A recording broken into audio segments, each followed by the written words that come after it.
Welcome to our channel. Please subscribe my channel. ಎಲ್ಲರಿಗೂ ನಮಸ್ಕಾರಗಳು.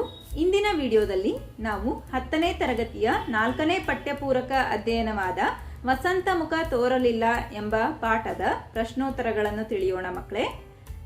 ಈ ಪಠ್ಯಪೂರಕ ಪಾಠವನ್ನು ಡಾಕ್ಟರ್ ವಿಜಯಶ್ರೀ ಸಬರದ್ ಲೇಖಕಿಯು ಬರೆದಿದ್ದಾರೆ. ಕೃತಿಕಾರರ ಪರಿಚಯವನ್ನು ತಿಳಿಯೋಣ.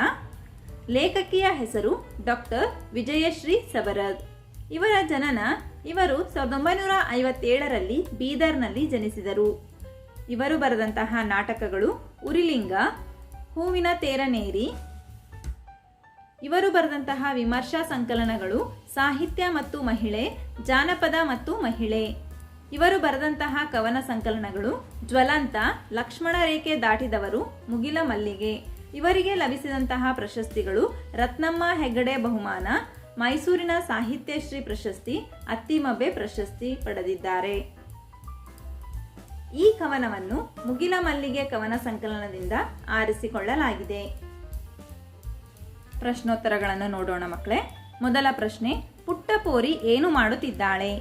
ಉತ್ತರ, ಪುಟ್ಟಪೋರಿ ಮುಸುರೆ ತಿಕ್ಕುವ ಕೆಲಸ ಮಾಡುತ್ತಿದ್ದಾಳೆ. ಪ್ರಶ್ನೆ 2, ಪುಟ್ಟಪೋರಿಯ ಅಮ್ಮ ಎಲ್ಲಿ ಮಲಗಿದ್ದಾಳೆ? ಉತ್ತರ, ಪುಟ್ಟಪೋರಿಯ ಅಮ್ಮ ಗುಡಿಸಲಿನಲ್ಲಿ ಮಲಗಿದ್ದಾಳೆ. ಪ್ರಶ್ನೆ 3, ಯಾರಿಗೆ ವಸಂತ ಮುಖ ತೋರಲಿಲ್ಲ? ಉತ್ತರ, ಕಮ್ಮಾರ, ಕುಂಬಾರ, ನೇಕಾರ ಮತ್ತು ಕೇರಿಯ ಮಾರನಿಗೆ ವಸಂತ ಮುಖ ತೋರಲಿಲ್ಲ. ಪ್ರಶ್ನೆ 4, ಪುಟ್ಟಿಯ ಪ್ರಶ್ನೆಗಳೇನು? ಉತ್ತರ, ಗುಡಿಸಲೊಳಗೆ ಬರಲು ವಸಂತ ಹೆದರಿದನೆ, ಹರಿದ ಚಿಂದಿ ಬಟ್ಟೆಗಳ ಕಂಡು ಅವನು ಮರುಗಿದನೆ ಎಂಬುವು ಪುಟ್ಟಿಯ ಪ್ರಶ್ನೆಗಳು. ಪ್ರಶ್ನೆ 5, ಈ ಕವನದಲ್ಲಿ ಪ್ರಕೃತಿಯ ಸಂಭ್ರಮ ಹೇಗೆ ವ್ಯಕ್ತವಾಗಿದೆ? ಉತ್ತರ, ಮೈ ತುಂಬಿ ಮಾವಿನ ಮರಗಳು ನಿಂತಿವೆ, ಹಕ್ಕಿಗಳು ರೆಕ್ಕೆ ಬಿಚ್ಚಿ ಹಾರುತ್ತಿವೆ, ಕೋಗಿಲೆಗಳು ಮನದುಂಬಿ ಹಾಡುತ್ತಿವೆ, ಕಡಲುಕ್ಕಿ ಹರಿಯುತ್ತಿವೆ ಎಂದು ಪ್ರಕೃತಿಯ ಸಂಭ್ರಮವನ್ನು ಈ ಕವನದಲ್ಲಿ ಲೇಖಕಿಯು ವ್ಯಕ್ತಪಡಿಸಿದ್ದಾರೆ.